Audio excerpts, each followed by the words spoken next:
Greetings and welcome to another episode of Dr. E Speaks. I am Dr. Carlia East, the trap coach, the woman whisperer, and the powerhouse queen.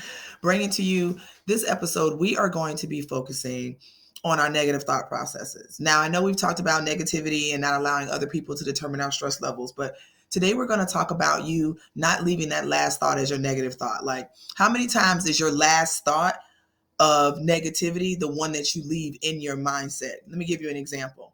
Let's say you think you're going to fail something. So your mindset says, well, hell, I'll probably not go past that shit. I know I'm going to fail. And that's where you leave it. You literally leave that in your head as the last thing that you think about. And you really think you're going to go into that exam or go into that certification test or whatever it is you're doing and pass. You just told yourself you were going to fail.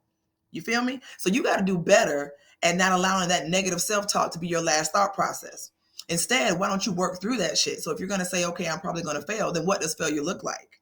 Right? And then what happens after that failure? What do you do next to recover? What do you do next to kind of sit and chill and find out what you need to correct next time so you don't fail? Okay. So you're going through the worst case scenario. What's the best case scenario? Right? Shit, you might pass. Who knew? You might actually pass. There's a yin and a yang. And so just like you can fathom the fact of you failing, why can't you think of the miraculous opportunity for you to pass? Because what does that look like, right?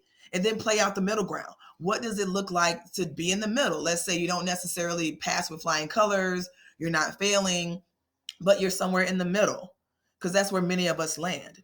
The point is, stop letting your final thought be that negative thought. You got to do better at making sure that your mindset is one of positivity, is one of I can and not I can't. One like I will and I won't. One like I wish you would, but you ain't. That has to be the life that you live. And you got to stop putting negativity into your mindset and letting it sit there and then thinking you're going to do something better. You can't do anything better when you have negativity in your spirit. That is something that you got to work through individually. And so I want you to take your time and be present and work through your negativity and make sure that you're not allowing that main private individual thought to be the negative one.